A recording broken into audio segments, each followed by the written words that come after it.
We're learning new details about the deadly shooting during a Hanukkah celebration at Sydney's Bondi Beach on December 14th. Australian police released new documents today showing that the man accused of killing 15 people obtained firearms training with his father just weeks before the attack. Officers wounded Naveed Akram at the scene. His father, 50-year-old Sajid Akram, was killed.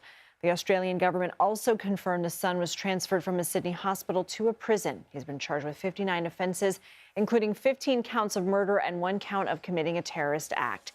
Anna Schecter joins us now. She's a senior coordinating producer for our crime and public safety unit. So, Anna, what more are we learning about the suspected gunmen and their movements prior to the attack? We're learning a lot, actually. They have put out the charging documents, essentially, with bullet points and photos of them that you saw on your screen training in kind of a rural area, an undisclosed area in Australia. They describe a video of them firing these long arms and moving in a tactical way to sort of show that they had some kind of tactical training. Now, they also describe in this document a video where they have displayed an ISIS flag, homemade. They've put guns in the background, like what we used to see with Al-Qaeda about 15 years ago, 20 years ago. They are both sitting there and describing their justification there to sort of take down Zionists. That is all described here. We don't see the video, but there's a description of this. And I'll read this to you. The prosecutors are saying they meticulously planned this terror attack for many months by making the ISIS-inspired video, making ISIS flags, firearms training, making pipe bombs. Oh, that's one more thing we learned, actually, that they had thrown some improvised implosive devices on the day of the attack, but they did not detonate, but they were deemed viable. The New South Wales government also introduced new legislation today. It could become the toughest gun restrictions in an area where gun laws are already pretty strict. What do you know about that? Well, in Australia, they have responded. Back in the 90s, there was another mass shooting, and they enacted very strict gun laws, much stricter than we have generally in the United States.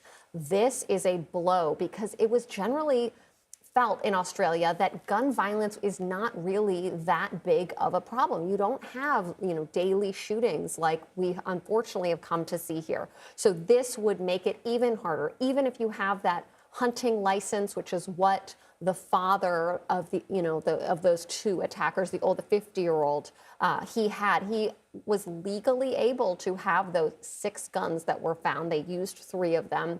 These laws would make that even harder, would tighten that up, so even fewer people can legally own guns like the ones that they used in the attack. And the Jewish community in Australia has criticized the Prime Minister, Anthony Albanese, for not taking anti-Semitic threats seriously enough. He was even booed at a memorial yesterday for some of the victims, thousands of people in attendance. How is the government responding to those concerns? Well, they have defended him, but if you look back at the last 2 years, going back to October 7th, you have arson attack, synagogue destroyed by a fire, swastikas on another synagogue. You have firebombing of a kosher deli. I mean, it's one thing after another. And the Jewish community has been saying, this was an environment we've been living in fear.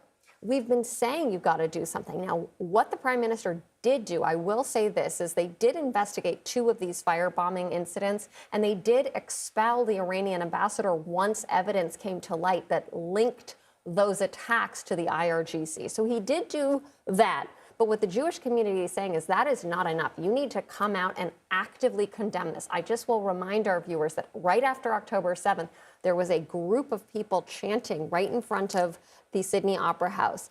Not the organizers of a protest, so to speak, but they came out and they started shouting really derogatory, ugly, violent things about Jews, and no one was prosecuted. So that's what gets the Jewish community so upset. Okay, Anna Schecter, thank you.